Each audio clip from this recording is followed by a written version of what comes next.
Bonjour, aujourd'hui c'est un reportage spécial sur le conflit israélo-palestinien. Nous avons la chance d'avoir un journaliste expérimenté sur le terrain qui va nous décrire le conflit. Le voici.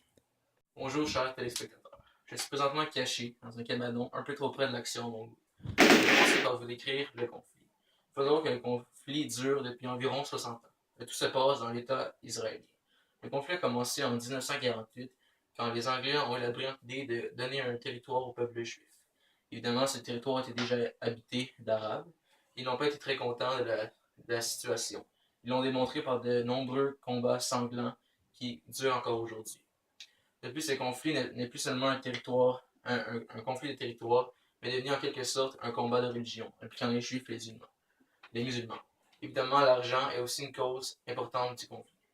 Dans ce reportage, vous allez recevoir des informations sur les concepts suivants: la revendication, les droits humains et le pouvoir. Premièrement, qui sont les acteurs de ce conflit et quels sont leurs rôles? Le gouvernement israélien, soi-disant démocratique, et deuxièmement, les autorités palestiniennes. Pour vous expliquer le tout clairement et facilement. Le gouvernement israélien n'accepte pas les Palestiniens sur son territoire. Le problème, c'est qu'ils y habitaient déjà depuis un bon moment. Plusieurs conséquences sont tirées de cela. Nous pouvons déduire que ce gouvernement abuse de son pouvoir. De plus, durant ces conflits, plusieurs droits humains n'ont pas été respectés, comme par exemple les crimes de guerre ou encore les enfants soldats. Sur ce territoire, les Juifs comptent d'innombrables avantages sociaux et économiques, contrairement aux Palestiniens qui, eux, sont au bout du rouleau. Les autorités palestiniennes revendiquent leur ancien territoire qu'ils n'ont jamais accepté de céder.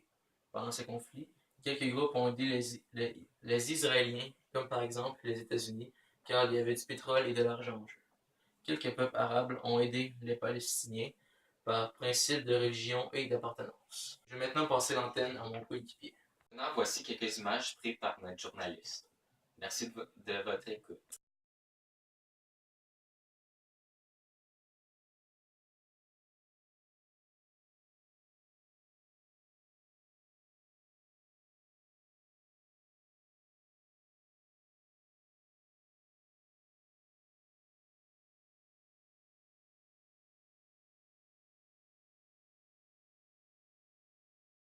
Bonjour, aujourd'hui c'est un reportage spécial sur le conflit israélo-palestinien.